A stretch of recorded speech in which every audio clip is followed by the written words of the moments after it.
All right. So welcome to another episode of the Present Fathers podcast. My guest today is Dr. Raj Puri. He is an emergency surgery specialist, and we are so happy to have him here today. Dr. Puri, thank you for joining us. Thank you, Dustin. Great to be here. Absolutely. So tell me a little bit about your background. How did you get into medicine? Where did you go to school? And what made you decide that you wanted to be a doctor and work in emergency surgery? So just like a typical Indian family, I may have been forced into medicine. You have to consider that back in the 70s, 80s, 90s, right? There were not as many opportunities for careers back then. You know, either you're a lawyer or you're a doctor, and especially in the Indian community, those are the most sought after things. So my father kind of gave us not much of a choice, and so I grew up in New Jersey, went to college at the College in New Jersey, which is a state school, but a pretty good one, and went to medical school at the University of Medicine Dentistry, New Jersey, which is now Rutgers. But again, you know, there weren't many choices back then that my father gave myself and my brother. So we both went into medicine, but I ended up going into surgery because I could not imagine doing anything differently. So with respect to picking surgery as a career opportunity, as a medical student, we rotate through a whole bunch of different specialties, and I started off in internal medicine. I was like, oh, I like this. Then I ended up in OBGYN. I was like, oh, I like this too, but I like it better than medicine. And then finally got to trauma surgery and general surgery. I was like, I like this the best. And that's how I chose my career. I can't imagine doing anything other than surgery. And it really satisfies me because of the patient interactions, because of everything that we do for patients. I don't want to essentially say anything bad about any of the other fields, but you know, there's a lot of difficulty with dealing with patients in other fields. Say you're an internal medicine doctor and you're controlling diabetes. That patient has a lot of opportunity to fail treatment, and in surgery, you take out an appendix. Guess what? They're fixed. So. Very satisfying, definitely. And it's the same. Working in anesthesia is wonderful because our job is to keep the patient safe, keep them comfortable, and keep them alive. And keep them alive, most importantly. Yeah, exactly. And that feels really good. I feel like a protector, almost like a fireman in some sense, that gets me through the process. So that's really cool. What type of medicine does your brother do? He is a hand and plastic surgeon out in, not cliched at all, but in Los Angeles.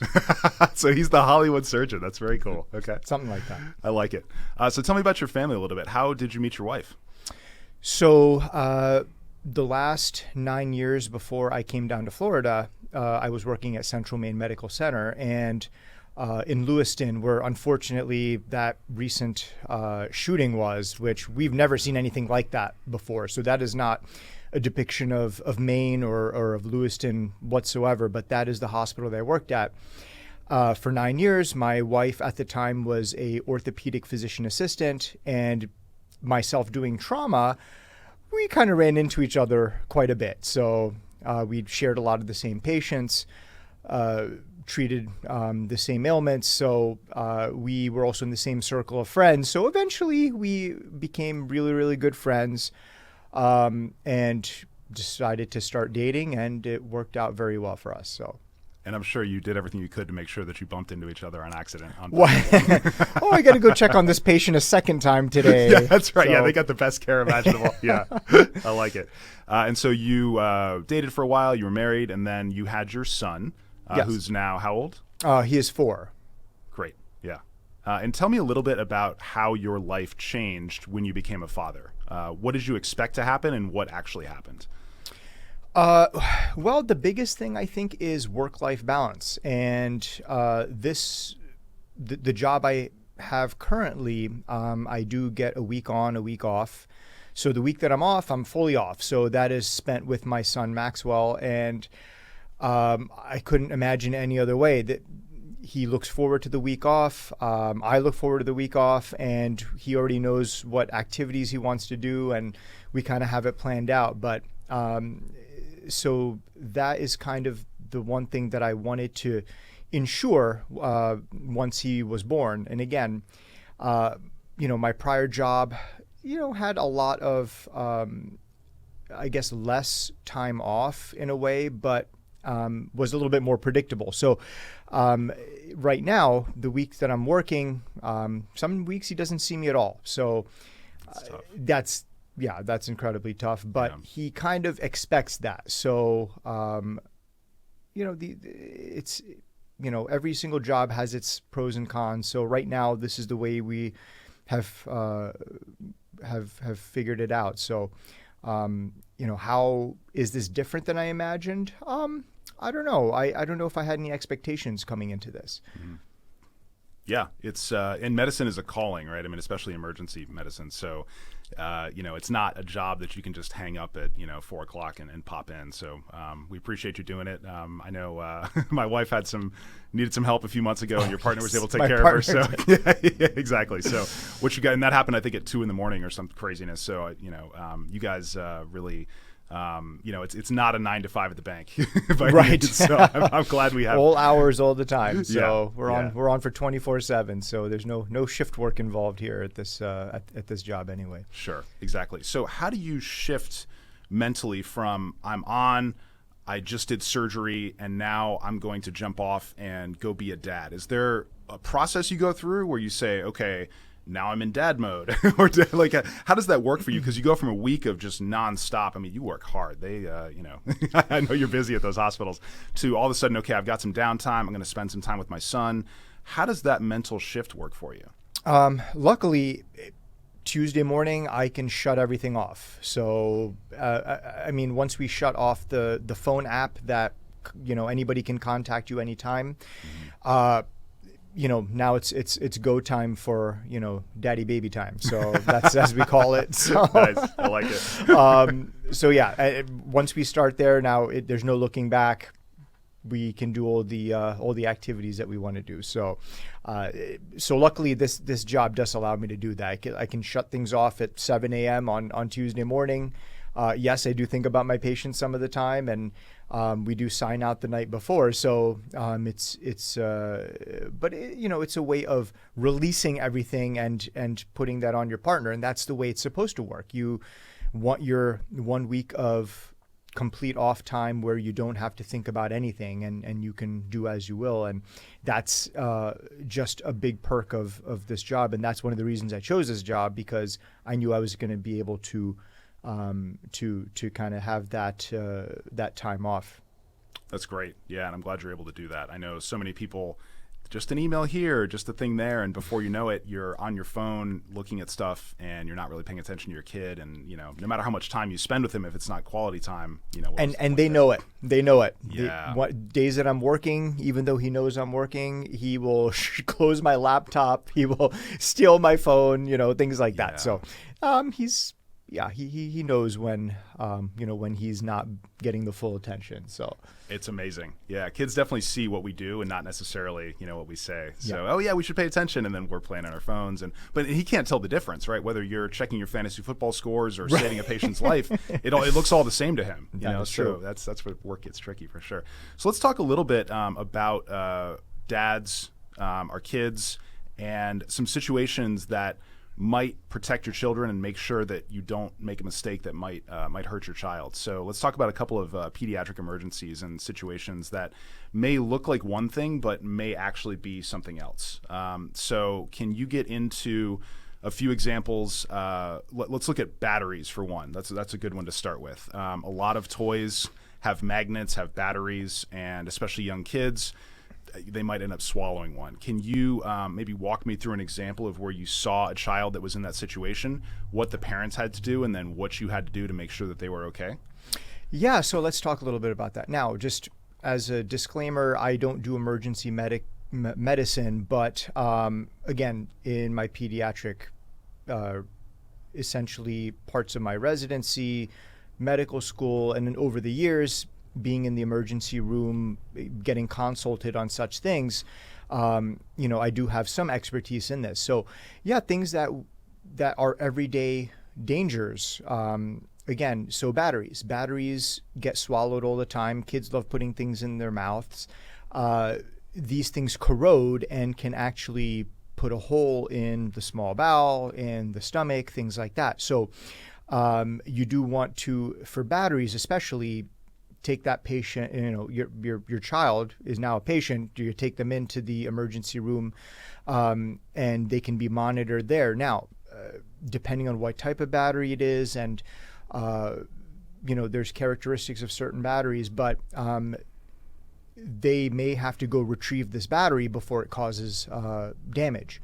So, that's now a unfortunate trip to the emergency room, and then a procedure to have this with a scope to remove the battery. So that's just one instance. Another instance will be magnets. One magnet is not a problem. Now, when you swallow a couple magnets, they may end up in different parts of the bowel, stick together, erode, and now you've got essentially an injury to the small bowel. So one magnet you can kind of watch and not the most fun waiting for it to come out and knowing that it came out, but could be an electric kind of situation. Yeah, there you go. So, similar to when my son ate one of my wife's diamond earrings, we were waiting. Yeah, we were waiting for that for a while, and then we kind of gave up. So, but that's the most expensive poop he's ever had. We never found it, but anyway, it may still be in there. No, so magnets, batteries, these are kind of everyday items that can be a big danger. So your son is a real diamond in the rough. Yeah, I guess so. You could say that. So is there ever a situation where you could just go to urgent care with that kind of thing, or if you've definitely witnessed your child swallowing something like that, you should immediately go to the ER? I think honestly, if they need a procedure, you think they're going to need a procedure, going to the emergency room is a lot better than going to urgent care, because obviously they're not going to do a procedure for you at urgent care. You will incur the cost of going to urgent care and then have to go to the emergency room. And again, it's time and cost at the same time. And, sometimes we don't have that much time. Yeah. In these situations with respect to the child's health, but also you're busy and, other children that you have and other responsibilities. So let's talk about the finances. A lot of parents I know are in a situation, maybe they have 4 or 5 kids, money's tight, and something happens to their child and they say, I don't know how I'm going to pay for this. I don't know if I can take my child to the ER. Talk to me about what should be going through that dad's head in that situation, and what they should do, and how we can make sure that it doesn't become a financial emergency in addition to a medical emergency. So in this case, what I would say is, an ounce of prevention is going to be worth a pound of cure, right? I've heard there you that. go. Yeah. Yes, that's the one, right? So in this case, you take the child to the emergency room and you prevent some type of catastrophic thing from happening. One of the most common things that people don't think about is appendicitis. Mm-hmm. So I see this all the time. I treat appendixes all the time in adults, but the mechanism is different in children. There's a lot of, again, parents don't know really that detail about appendicitis in kids, and you hear it about all the time, and this kid had appendicitis, had to go to the hospital. It was ruptured, and everybody's like, "Oh my goodness, it was ruptured," and nobody really knows what that means and what these things, what the kind of gist of these things are. Now, so let's talk about appendicitis. If you take your child in for a appendicitis, that appendix can be removed, and now you've saved, again, a several week possibly hospitalization. Mm-hmm. Because people don't know this, we don't operate on ruptured appendixes. They auto-digest. Your body will digest those pieces of appendix. It is painful. You need to stay in the hospital. You need weeks of antibiotics. So, the cost of a surgery and going home possibly the same day or the next day versus a 2-week hospital stay, I think that, your pros and cons are pretty obvious there, okay, and risks and benefits for that matter. Now, for example, when you are taking your child in for, maybe a head injury or something like that, that's, that is also something where if you know the right things and the right signs, you can, save a trip to the emergency room. We can talk about that in a little bit, but just to go back to appendicitis, things that we don't know and that the general public doesn't know about appendicitis. For kids, it's a different mechanism than adults. In adults, a little poop ball gets stuck and now you got appendicitis. It has obscured or obliterated the end of the appendix. Now the bacteria are in there, they're proliferating and now causing pain and swelling. In a kid, what people need to realize is right before that appendicitis, a few days before possibly, what happens? They may have a cold. They may have an upper respiratory infection. Maybe they, have gotten a sickness like a GI bug or something like that. So there's a prodrome is what we call that. Okay. The lymph nodes are what cause the appendicitis in kids. It's not a little poop ball. Sometimes that can happen, but you end up getting a sickness a few days prior. Oh, the lymph nodes fire up because that's what they're supposed to do, right? They block the appendix, and now you have appendicitis. So just think of it that way. Like, my kid's got fever, got some belly pain that's vague, started off by the belly button, and now it goes down to the right lower side of the abdomen. That's a common thing that people don't understand. It's like it started at the belly button. That's not the appendix, but that's how it starts. Goes down to the right lower quadrant. And again, fevers, they're maybe a little lethargic, not acting right, say their belly hurts all the time. And you can think back, oh, he did just have an infection a few days ago. Put these things together, and then now you can take your son or daughter in and prevent a catastrophe. People can die from appendicitis. What the stats say, people under 2 or kids under 2, older people 80 and above or 75 and above, those are your biggest mortality rates for appendicitis, because these are the populations that cannot tell you what's going on. So you need to figure it out. That makes sense. So if I had a 1-year-old, how would I tell? I guess I would just palpate or feel down by his belly. And if it bothers him, then that's a good indication. Okay, he's definitely having some belly pain. And they would have, maybe they're a little tired more than usual. Maybe they are throwing fevers. And again, that's going to be one of the biggest things. And within about 48 hours, 2 days, right, that appendix will rupture. And now, yes, within a day or two of that, we can still go in and get those pieces of appendix out, clean everything out. But after that, it's too dangerous actually to go into the belly a lot of times, because now everything is inflamed.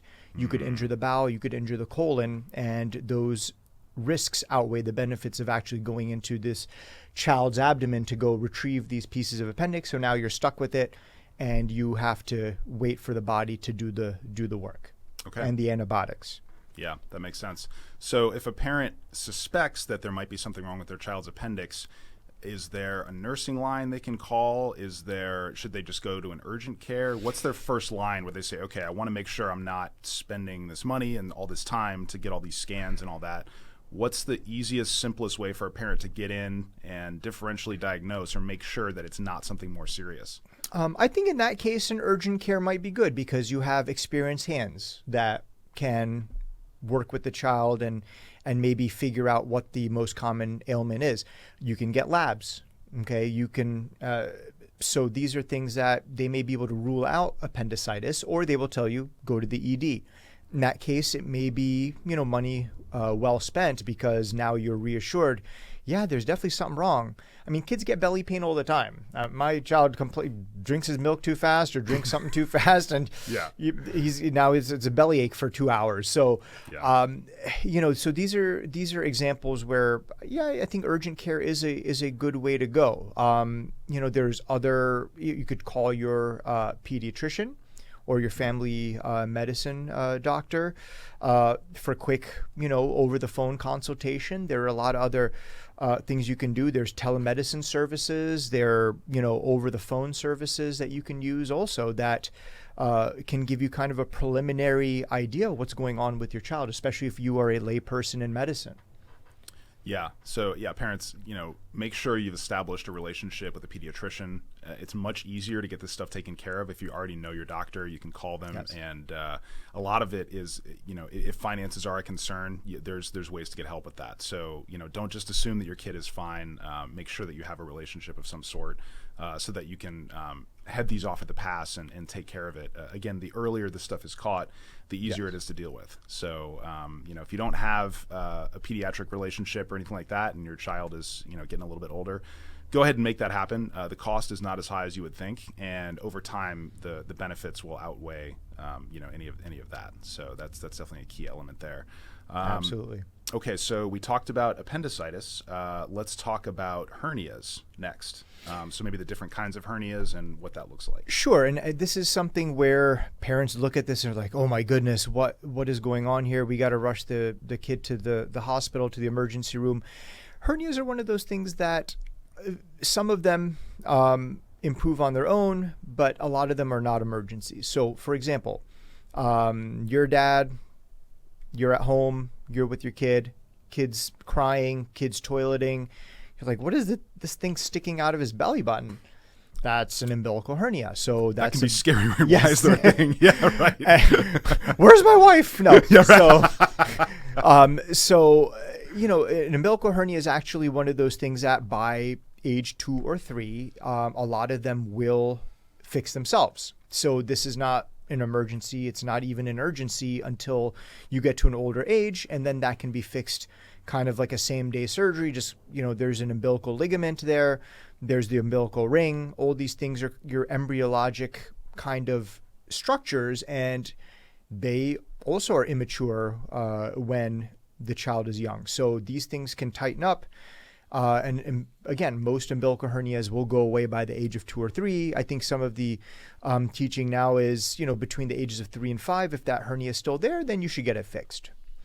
With respect to groin hernias, so these are called inguinal hernias. These are not anybody's fault. These are essentially congenital. These are structural.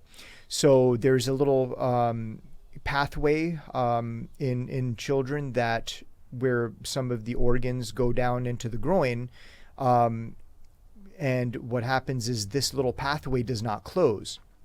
So if that happens, you get a little hernia. And so if you see bulges in either one or both groins, and again, if it's in both groins, this is most likely a congenital thing. This is from birth, from the embryologic standpoint. And again, these things stick out, and if they continue to stick out and you can't get it back in and they're in pain, that's the only time it's really an emergency. Otherwise, you wait. These, unfortunately, usually don't close up as often as the umbilical hernias, but you can get both of them taken care of at the same time. It's a quick little surgery. It's not like hernias in adults where you need a mesh and you need all these complicated things, and you just need to make a little incision and they close up that little inguinal ring, and that's about it. And it's a quick little same day thing. You could and get both done at the same time. So not an emergency, nothing to panic about, but these are things that you may see with your children. Awesome. Yeah, thanks for sharing that. So just to reiterate, the umbilical hernia, you might see it around the belly button. Mm-hmm. And that's the one that is kind of a watchful waiting and just make sure, and then if it's down closer to their groin, that's the one that's more likely to need surgery. But again, Eventually. Not too bad of a surgery. Yeah. Correct. Yeah, not urgent. Yes. Exactly. So is it more common in boys or girls? Is there anything different like that? Believe it or not, boys, it's about a 6-to-1 ratio. Okay. As many boys to girls. So girls not as much, but it still does happen. You should still look out for it. Makes sense. Okay. Yes, you see it more with boys. All right. So let's do one more kind of scary situation and how to handle it. So let's talk about head wounds. My son loves to climb all over. He's 4 years old. He bonks his head all the time. And he's a little woozy afterwards, Right. So I check and, make sure he's okay. Tell me about a situation where I need to look out for signs and symptoms of something more serious than just, ouch, Dad, my head hurts. Sure. So, and again, this depends on the age of the child, but the younger the child, now you're going to have to pick up on different cues. Okay. So a young child that is not verbal, for example, this child say they fall down the steps, they fall out of a crib or a bed, fall off of a piece of equipment that they're playing on. Things you need to look out for are, number one, again, very young children. Again, they're not going to be moving much, but say they're dropped or injured in some way. You will notice that they have a little area on the top of their head, and this little spot may bulge. This is before the skull comes together and hardens. So you have this little area on there, and that may be bulging, and their mental status may not be where it should be. So for the younger kids, you're going to look out for inconsolable. Okay, so no matter what you've done, now it's been 20 minutes, 30 minutes, an hour, they are not consolable. You cannot get them to stop crying. That is one, and they've taken, a hard fall, for example. That's a reason to take the child to the emergency room so that they can get some kind of imaging and things like that, or at least a good evaluation. Because, depending on where you go, there's going to be a pediatrician on call. There's going to be a pediatric surgeon on call. So these are things that you want, these tools in your pocket for when this child is hurt, because this will prevent a catastrophic issue. When they're, again, that age and then older, things that you're going to look for are, is the child acting normally? So, are they falling asleep all the time after injury? Are they very lethargic? These are the things you absolutely have to look out for, along with inconsolable. Now, if you have an older child that is verbal and they're telling you constantly their head is hurting, or they don't feel right, or they feel like throwing up, these are instances. I think it is the best and safest thing is to take that child to either urgent care or the emergency room, where they can get some kind of specialized care. You see in the movies all the time, like, oh, he's got a head injury, keep him awake. Like, I mean, that has no real, pertinence in today's, today's medicine. But, but their mental status is going to change if they have a serious head injury. They could be bleeding into their head. They could have intracranial pressure. So these are the things that you need to look out for. And that, again, you want to make sure that they get the right attention right away for this, because yes, it can be scary, and a head injury at a young age may not be recoverable from. Yeah, so definitely one to, and it's tough to tell, right? Because our kids hit their heads all the time, and so as dads, we often want to say, "Oh, it's no big deal, he's fine," and that's not always the case. So, yes, definitely a good opportunity to take the lead, be the hero in your family, and practice for those kinds of situations. So, talk to me about some skills that every dad should have that might save a child's life. Sure, and again, when you have a child and you're at the hospital and the kid is born, they're going to always recommend this, but I reiterate this, having your, basic CPR training. Okay. In this, they will essentially teach you how to resuscitate a child. But the important part, kids, again, like we talked about already, kids swallow things, kids, put things in their mouths. So this will also teach you what to do for a choking child. Mm-hmm. And again, it is a common thing, and people don't realize this. Kids choke on things all the time, and by the time an ambulance gets there or someone is there with some knowledge, I mean, that kid could have a brain injury. Might be too late. Yeah. So they will teach you all these things, the child Heimlich type of maneuver, back thrusts and all these things. And these are things that you need to just at least have a basic understanding of, and try to review it every few years.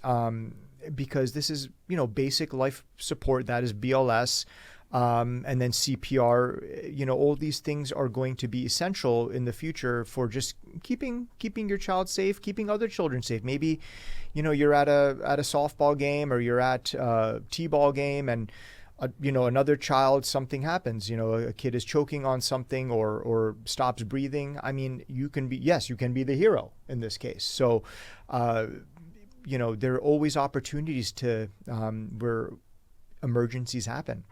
Yeah, and it's free. You can find it on YouTube. And it is very different for adults than it is for kids. Absolutely. So if you have basic life support for adults, that doesn't always carry over for kids. So it is, something you do have to see there. But you can learn it, I would say, in a half an hour at most, I and think review so. it every couple of years. And you wouldn't be great at it after half an hour, but good enough, right? No. Yeah, exactly. So I love that. Yeah, definitely. Dads, go out there, get your basic life support. It's fun. You can do your CPR to the staying alive, kind of thing. Yes. Kind of practice some of that. It can be a fun thing to do with your child too, right? You can talk about it and say, okay, if something happens to one of our friends, here's what we do, and that's a really neat thing to share with your child. So I absolutely recommend that to every dad. Do you want to talk about any other emergencies, or do you want to head on to some more fun stuff? I think one thing that is going to be, I think, a decent topic is, how do we, as doctors, treat children? Because this is, again, when I, for example, did trauma back in Maine, a child comes in and I'm like, oh, that kid is 3 months younger than my kid. And it's hard to compartmentalize those things. Yeah. So, so I think the best way to do that as a physician is honestly, and again, I would be happy with this kind of treatment also, is you probably have to treat the parent as much as you treat the kid. Yeah. So you're not wrong. And again, my wife will attest to this. I am trauma trained and have done trauma for a lot of years, and in residency at a level 1 trauma center where we saw gunshots and you name it, we saw it. Central Maine, we see a lot of car accidents and catastrophic crazy things. Did you ever see any lobster attacks? Not that many. You'd be surprised, but but essentially, I've seen all this kind of stuff, and the smallest thing happens to my child, and I panic. And it's not funny when it's your own kid. It's so different. My wife will attest to this, and she tells me, "She's like, you better not do that again." Like, I'm screaming for my wife. I'm like, he has this tiny injury, and I'm running around, and he's bleeding. So I can imagine going into the emergency room and having an issue, and this is how I've been able to deal with this. Is child comes in a car accident, for example, you're treating that parent as much as you're treating that child. Sometimes the child's in better shape than the parent. So, this is reality. So I go and talk to the parent. The parent should be involved. The parent should be in there. Make sure if you are in there with your child to the emergency room that they let you, again, you're going to be making decisions, but they need you involved in kind of all aspects of care. But these are kind of the things that I think are very helpful. Is treat that parent needs to be treated just like the child. They're probably mentally in worse shape than the child. Sometimes they're blaming themselves for what happened to the child, and of course, dad guilt is real. Oh yeah. So or blaming mom or something like that, and so just calm it down and just kind of be in the moment and just kind of know what's going on, and hopefully that physician is treating you like the child and making sure that everybody's okay, not just the child. Yeah, dads, please don't ever blame your spouse for, we all make mistakes. And moms, same thing. Don't blame dads. Stuff happens, and I'm sure however it happened, everyone feels guilty about it. We're already beating ourselves up about it. So, don't play that blame game. That's not, I've done it before. I will admit. With little stuff, of course. Yeah, definitely. So. Yeah. With any kind of emergency, be on the same team, work with each other, and, and get through it for sure. So there's really nothing a dad can do to prepare for a major situation like that. I wouldn't think mentally running through that kind of stuff. If anything, you would just turn yourself into a hypochondriac and just stress out about stuff. At least have an emergency plan. Okay, good point. If somebody's available to take the child to the hospital, for example, who's around, who can help, relatives, friends, who, if you have other children, who can you leave, other children with? These are all kind of little things, but at the time of an emergency, they matter. That's a great point. Yeah, especially if you have a larger family, you have one kid you have to take care of. maybe you don't have a car that can fit all the kids to take them all. So yeah, definitely that is something to consider is what will you do in that kind of situation. Yes. So I like that, definitely. Let's see. So what other kind of preventative measures can dads take to make sure that they're less likely to see harmful stuff happen to their kids? So let's not be helicopter parents. Of course, you don't want to just not let them do anything because, right. you know, they're 25 years old living in the basement and you're like, why won't you leave the house? It's like, right. Well, Dad, you wouldn't let me go on the monkey bars. So, you know, helicopter parenting, obviously problematic, but then yes. What can we do as dads to make sure that we are basically preventing those kinds of head injuries from happening? You know, looking out for those kinds of dangerous situations. Any suggestions there? You know, monkey bars are dangerous. You know, they get villainized, and it's for a reason. So, or I guess vilified is the word. Vilify, yeah, that's the one. Yeah, sure. They do. That's where we see broken arms, broken legs, because they're falling from a height. So maybe before they start going on to the really high monkey bars, try some other, you know, types of skills to get them ready for the monkey bars. For example, don't just shoot them up over to the monkey bars and they fall off and they break their arm.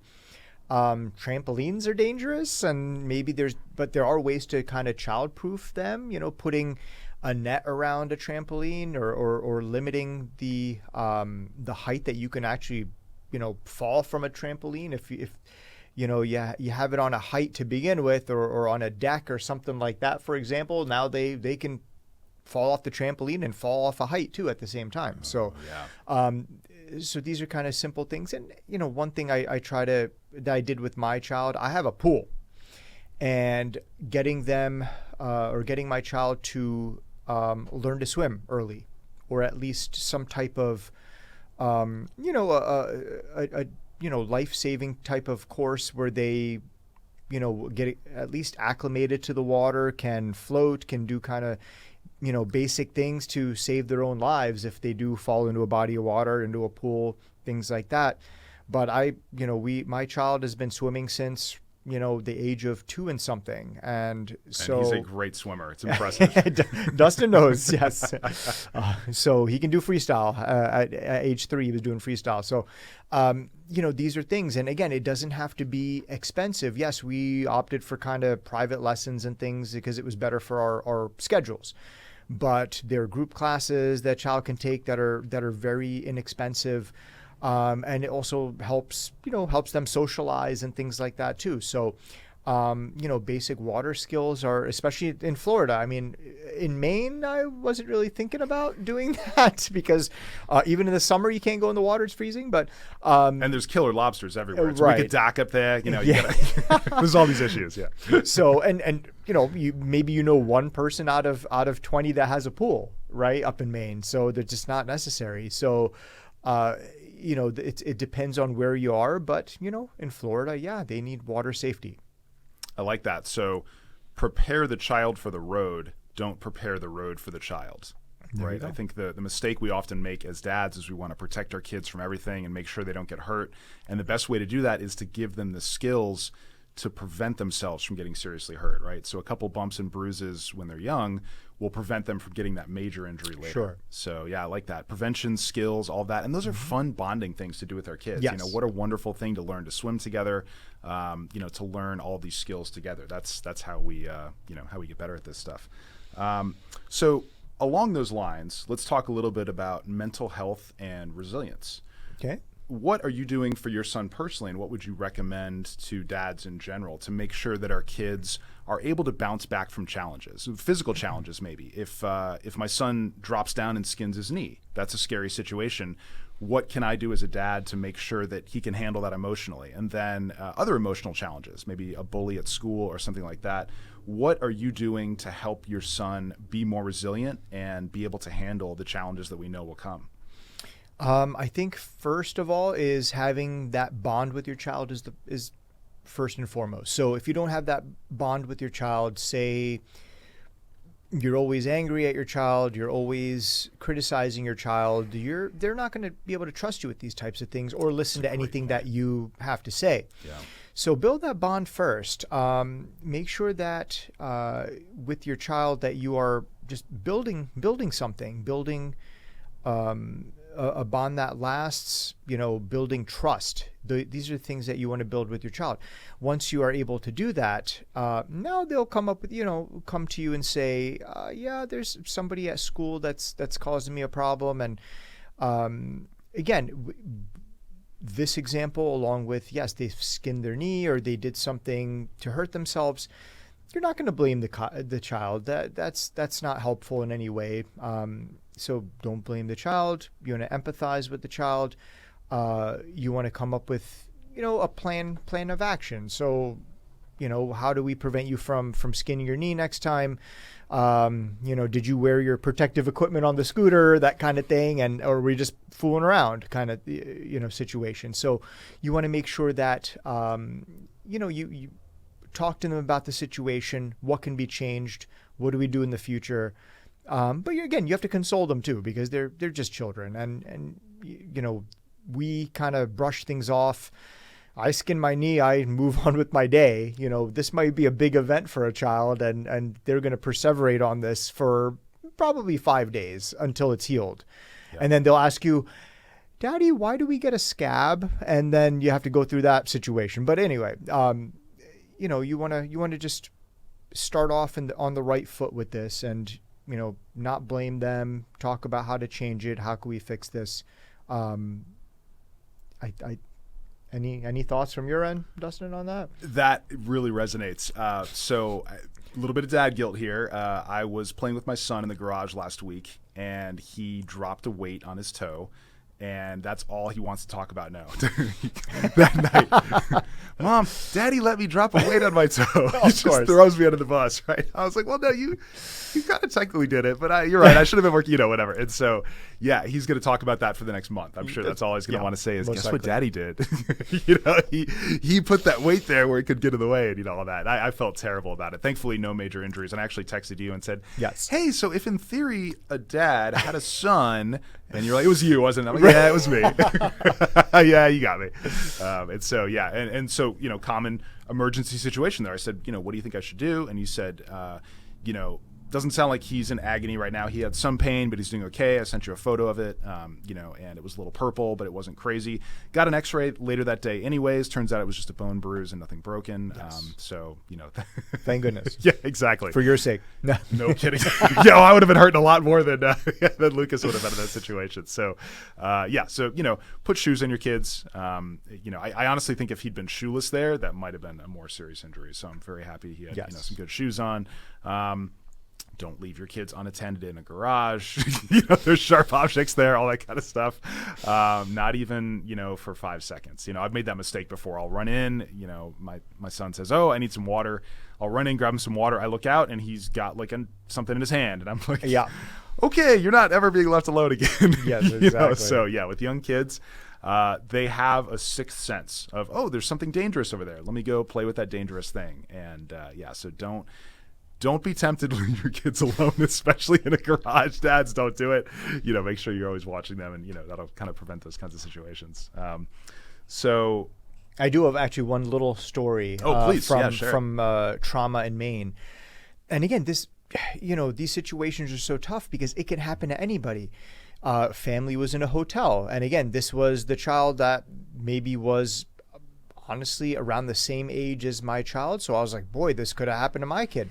In a hotel, unattended in the other room just for a minute, and was playing with a mirror on the wall, and the mirror fell on him and glass shattered on the child, and over his head, had a little laceration on the ear, and I had to fix it. But this was a situation where the child took it better than the parent, by the way. So, and I was beside myself too. I'm like, this could happen to my kid. So, so I was in bad shape too. And again, that's relatively new dads. That's what happens. But, so you treat the mom. I had to treat myself a little bit, and you calm myself down, and then you fix what needs to be fixed. But this is everyday situation that could have been prevented. This is not a helicopter dad kind of thing. This is a basic prevention. Just they're unattended objects, and this is where it kind of comes into fasten dressers, fasten TVs. Kids, they don't just get hurt, they can get killed by everybody's got big screen TV now, or and heavy dressers and things in the house. And you got to be able to watch the Cowboys game, right? I mean, Eagles game, yes. I don't know. How did both of our teams, by the way, lose in the first round? We were so good coming into it. It was catastrophic. Is what I would so call it. bad. I call that catastrophic. I think it was the trash talking. So the moment, every time the Cowboys would lose a game, which was not often last year, by the way, it was only a couple times, I'd get a text from this guy over here, just, hey, did you see that game? What do you think? Well, when you name the text thread Cowboys Rule, I have to do something. It seems unfair to the Eagles fan and bullied by two Cowboys fans. Yeah, that's a good point. Exactly. But anyway, I cut you off. I'm sorry. Yeah. Oh, where were we? Oh, just talking about Yes.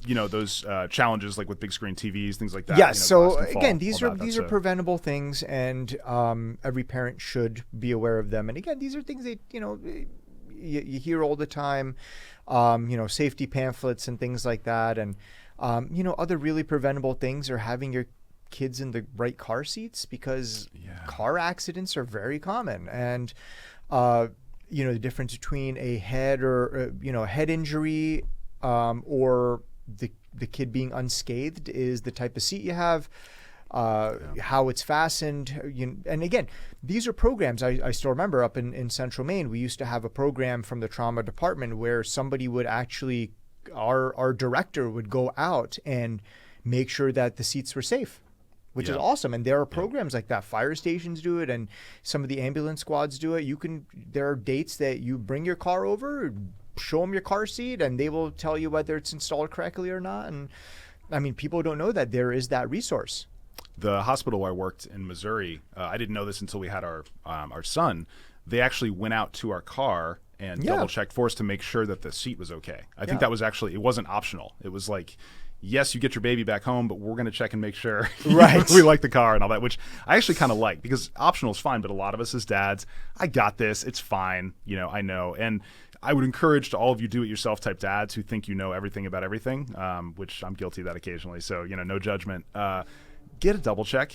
Go see an expert about it. It doesn't hurt. It'll take you 5 minutes, and they might check it. And nine times out of 10, they're just going to say, you know what, car seat looks great, great job. But they might also say, man, that's a little loose. Let's tighten that up a little bit, and here's how you can do a better job there. And it might save your kid's life. So. I still remember our child came a little earlier than expected, so never got to put that car seat in the in the car. Did it on 2 hours sleep at the hospital. Yeah. And I wish somebody would have checked it, because then it's like my wife saying, "Are you sure that's in right?" Yeah, maybe. You don't want to say no to something like that. You feel, maybe. Yeah. Sure. And they're not as easy as you would think. That is one complaint. And if anyone works in this department, please listen to this. They're not that easy to figure out. And every brand's a little different. Every type is a little different. Every age is a little different. And then, rear facing, front facing, a little bit different on how to install. You got, parts of the seat that you need to adjust other than the straps. So there's a lot that goes into it. Yeah, definitely. And if nothing else, an excuse to go check out the fire department, see some cool, fire trucks, all that kind of stuff. Dads, go check on that. Make sure your car seats, look like they should, definitely. Let's talk a little bit about some of the changes that have happened with dads over the past, 10 to 20 years. Let's talk about screen time and what your personal philosophy is. We both have 4-year-old sons. Yes. Are you going to get him a TikTok account when he's 5? Does he have the latest iPhone 15 Pro Max? Have you thought at all about how you're going to approach, 1, screen time, and 2, social media for your son? Have you looked at ages or kind of what your plan is there?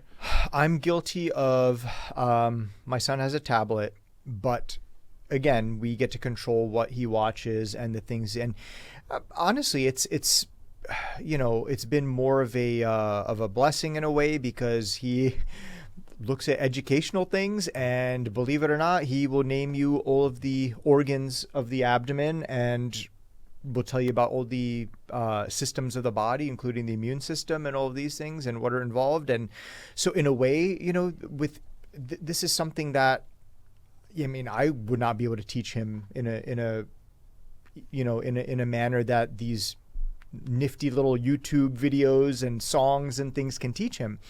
But early on, I think in the first, 2 to 3 years of life, I don't think there should be any screen time. I think it's been shown to be detrimental, actually.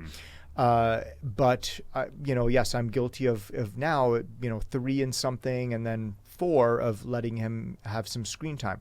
And again, I don't think it's the worst thing in the world. And yes, we all live busy lives, but it should not be kind of a babysitter. It should not be a substitute for spending time with your child. But yes, if they enjoy it and that's a hobby of theirs, I think that's fantastic.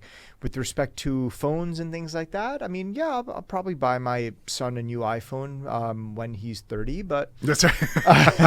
I was thinking 35. That's pretty 35, 30, yeah. 35. Yeah, we'll start about there. But right now, and this just kind of reared its head on TV the other day of all the major CEOs of these companies showing up and having to explain themselves to Congress about how detrimental social media is, and yes, there are suicides and there's bullying and there's all sorts of abuses that happen. So again, yes, if you want to start your children on social media early, I think it's you're going to have to be a helicopter dad.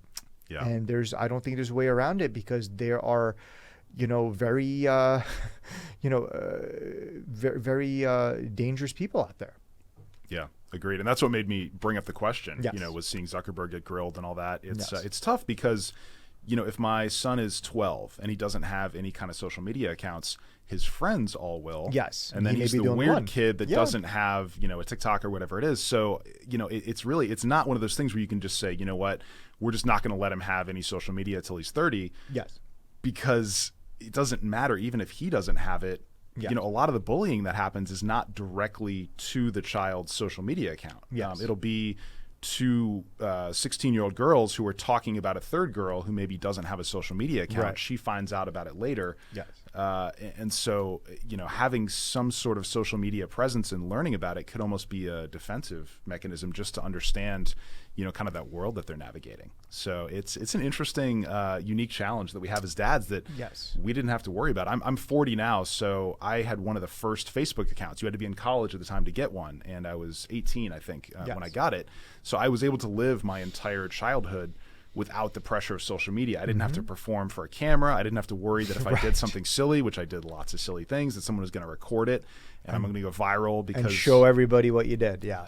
I know. So it's a real challenge. So again, talking about preparing the child for the road, I wonder if there is some tactics that we can use to make sure that they understand that this might happen, that bullying has gone social, right? I mean, there's one thing if 2 boys are bullying you and, maybe throw your kid into a locker, that's terrible. Sure. But if an entire school is making fun of you because of something that happened, that's an entirely different situation. So new roads we have to navigate. And It's a new dynamic that none of us had to deal with, 20 years ago. Yeah, So. No kidding. But it's also beautiful. It can bring, friends like us together. We can, spread this message. So there are good things about it. And, I'm really curious to see the direction that both of our sons take. They'll probably, do some content creation at some point, when they're 10 or 12. And then we have to decide, is that something that as 12-year-olds, we're okay with them putting that out there to YouTube? Or are we going to say,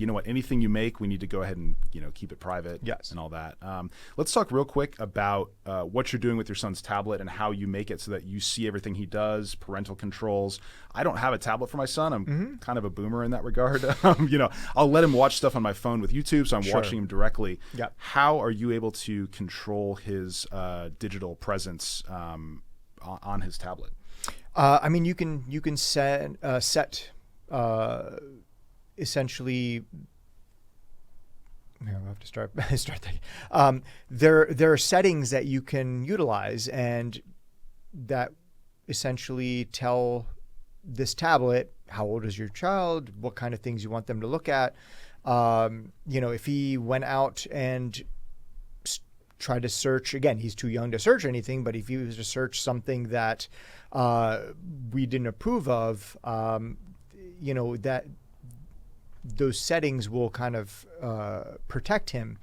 He can't go search for, car accidents and other, crazy things like that, or the first thing my son would search for would be like a gun shooting. So he would just like, right. So explicit things, violence, all these things. Yeah. There are settings on a lot of tablets now. On phones, you have apps that will alert you if some type of situation is going on your child's tablet or phone. If they search for something that is not allowed, or engaging in some kind of activity that's not allowed, there are plenty of apps that will protect your child and ding, directly to your phone, or your other devices. So, there are a lot of fail safes out there, but again, they're not perfect, and supervision is going to be your best thing for. And this is the one thing I would say, being a helicopter dad is not the worst thing in the world. So, yeah. Honestly. When they're on a playground, let them do their thing. But when the playground is digital, nothing replaces you just looking over their shoulder and watching. And, even maybe check later. I've talked to some parents, and maybe you have a different opinion on this, who believe that their child kind of deserves some privacy and all that. And I'm a big believer until you're 18. You live in a communist dictatorship, the Burnham communist dictatorship. Yeah.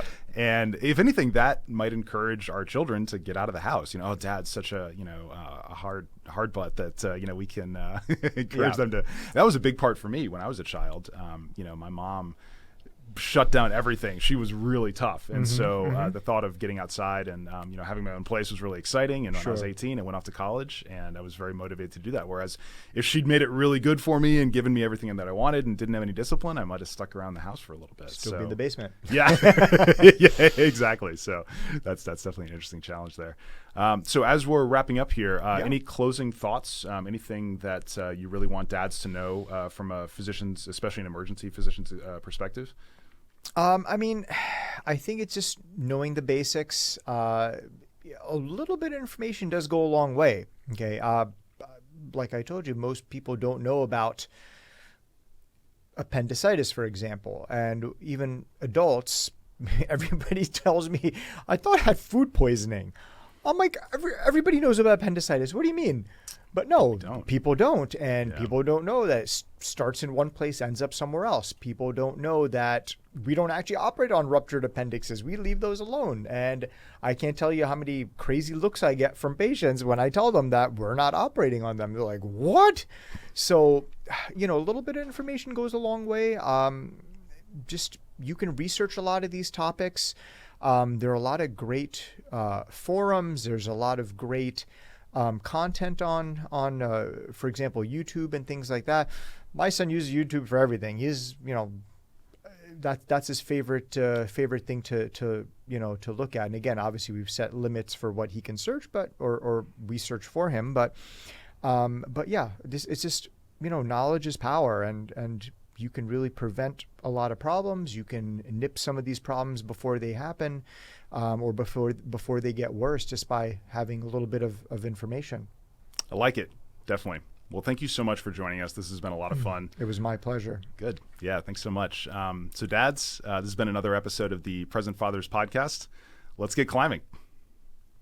Thanks for watching this episode of the podcast. If you're on YouTube, drop a subscription to us. And if you are listening on Apple or Spotify, please leave us a review. It helps greatly.